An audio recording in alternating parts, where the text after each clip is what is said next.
Magandang araw po sa inyo lahat mga amigo. Buenos dias, Pilipinas. Nandito naman po si Kuya Raul, ang pasmadong bibig ng Nueva Ecija. Pasmado ang bibig pero wala na kayong magagawa, pasmado talaga. Magandang araw po sa inyo lahat mga kababayan. Bakit ang angulo ko sa partner pa yan? Ayan. Ngayong araw po mga amigo, ipapakita ko sa inyo ang update sa Kuku o sa Okumba, doon kila Tia Celsa. At I'm so happy mga amigo dahil meron naman tayong na-meet na isang subscriber from Sampaloc, Ate Cheryl Ronquillo. Shoutout sa iyo and family, Ate Cheryl Ronquillo. Grabe po at di ba kumain ka na Kuya Belgium? Na naman? Kettlecorn naman. Panghimagas. Okay, kaya panghimagas. Okay. Kumain ng chicken, panghimagas. Ayan po ba, panoorin niyo po mga amigo ang update sa Okumba kung saan si Tia Celsa, may makikita kayo mga amigo, merong matinding revelasyon si Tia Celsa sa kanyang pag-vlog. Ba't nga po siya nang nasa video, wala ba yung ibang bata? Sabi ko, video niya mga bata, wag puro siya. Opo. So ayan pa mga amigo, panoorin niyo po ang vlog ni Tia Celsa at merong siyang ginagawa. Buenas tardes. Soy un amigo siempre. Llámame a ti. O mi plancha. La verdad que te va con el mujer.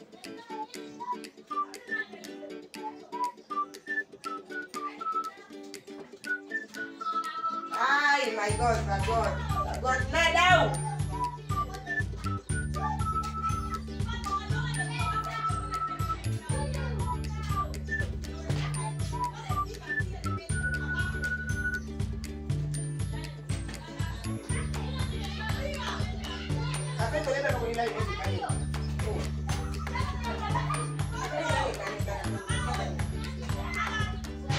Solia kan mo yung solia de tan tan. Solia de ver pa buena muna si como no con dunya. Yo estoy ahí. Estoy ahí.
Ni espera de ya.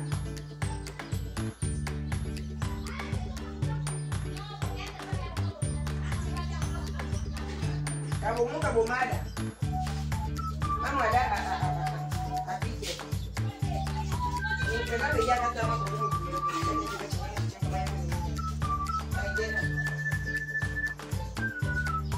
Voy a dar la mala situación.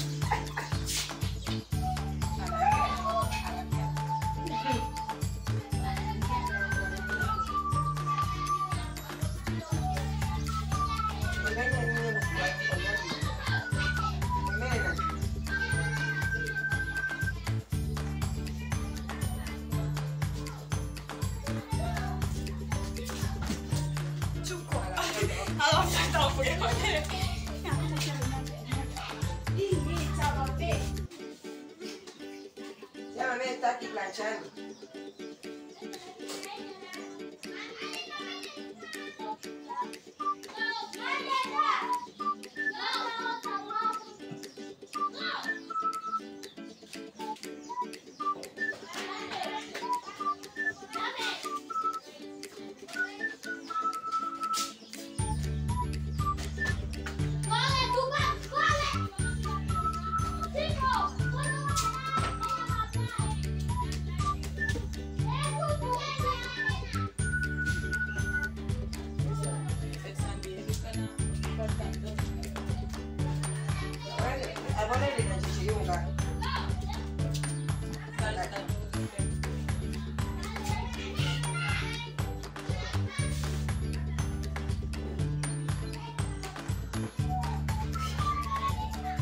A planchar la ropa.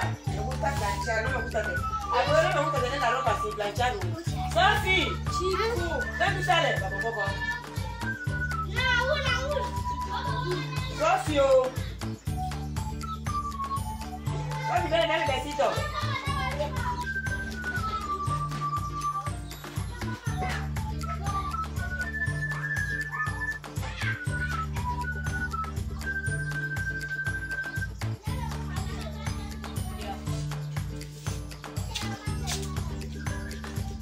Ay.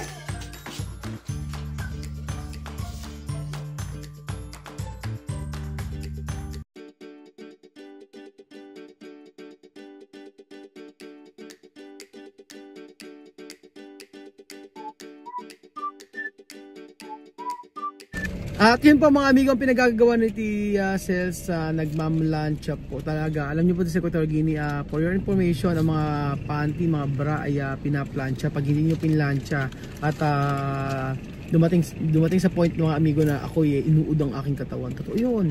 Nagkasugat akong bigla sa katawan sa may tiyan. Tapos pagkayari, akala ko pigsa. Hindi tinanggol ko meron siyang uod, may worm. So, ganun sa ano. Pag kinagat ka ng mosquito, sa Africa ganun. Pagka kinagat ng mosquito, doon na may kunan langaw. Tapos may itlog ng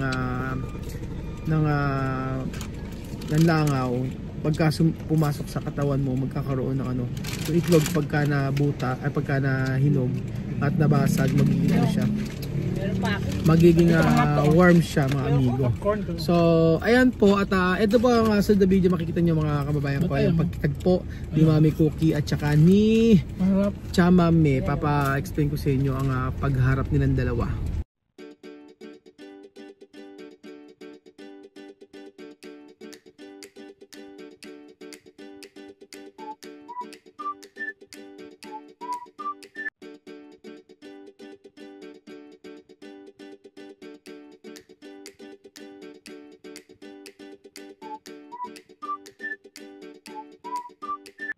At tumungo nga po mga amigo si Tia Celsa doon kila Mami Cookie. Nag-usap sila ng 4 na oras at ngayon mag-uusap ulit sila. Kukwentuhan sila. Pero mas maigi na ngayon. Ang sabi ni Mami Cookie, hindi raw lumalabas ng bahay si Chamame.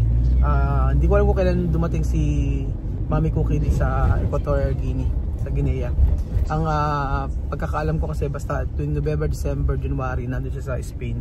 So yun, kamusta ko nga si Mami Cookie kung kumusta siya doon. And then kung ano nga balita. Hindi naman doon siya lumalabas ng bahay, yun ang sabi niya.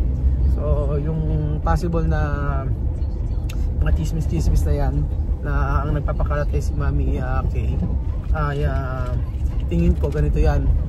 Nagkwento si Mami Kay kaya Elvis tsaka kay Alian regarding sa mga nangyayari dito sa Pilipinas, kung ano yung mga kwentuhan o ano yung mga nangyayari dito kasi nagbakasyon si Mami Cookie. Ngayon po si Elvis kasi tsaka si Alian nagkatrabaho pala sa kanyang bahay, kaya po posible na ikwento ni Mami Cookie kay Elvis yung mga pangyayari dito. Ngayon si Elvis ngayon ikwento sa kanyang nanay, kaya ganoon. So marami kasing, di ba, yung mga sinasabi niya na bakit ganoon yung bahay na sa pinatira, maliit daw, ganyan. May mga isyong ganyan, pero pinita ko siguro pagtatanggol niya ni Mudra yung ako dun sa kanya na naman importante yung mga bata ay nakakapag-aral. Pero sabi naman ni Mami Cookie, wapagka daw bumalik sila sa Pilipinas kahit siya okay daw, pabor naman daw sa kanya. Basta daw wag uuwi basta-basta kasi hindi nga biro yung gastos, ganun po. So masaya naman ako mga amigo na kapag nakapag-pasya si Chamame kila Mami Cookie. So sana maging okay na sila at wag nang kagaya before na mayroong mga tensyon na namumuo pagka magkasama sila, parang hindi nila bilang isa't isa.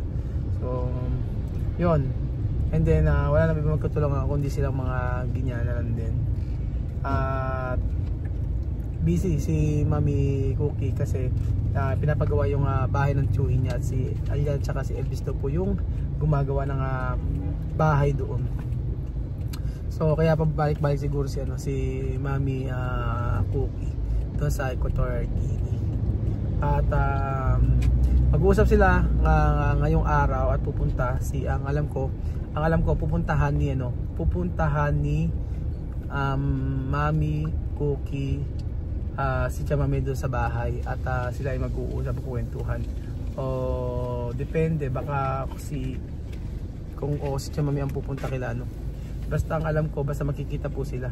Hindi ko lang alam kung ang banggit lang sa akin siya daw pupunta kila Chamame. Pero nang huling message niya, sabi niya ay si Chamame daw ay pupunta sa kanya. Pero for sure hindi pupunta si Chamame kasi nakuha niya na yung information regarding sa pagpapakabit ng internet. So yun po mga amigo ang latest sa Equatorial Guinea. Sana maklear nila yung issue regarding sa ginagawang paninira o sinasabi daw ang naninira daw ay si Mami Cookie doon sa Guinea, hindi naman nga lumalabas. Yun ang sabi. So baka hindi lang naintindihan mabuti about sa mga nangyari before. So nung usap ko si Mami Cookie, okay naman kausap ko, okay naman siya at masaya siya. Sabi niya ay hindi naman paano hindi naman kita makakalimutan, sabing ganun. So yun po mga amigo at yun po ang latest sa Equatorial Guinea. Thank you so much po mga amigo sa panonood ng episode na to at more updates po sa Guinea Equatorial sa mga susunod na araw. Thank you po at God bless.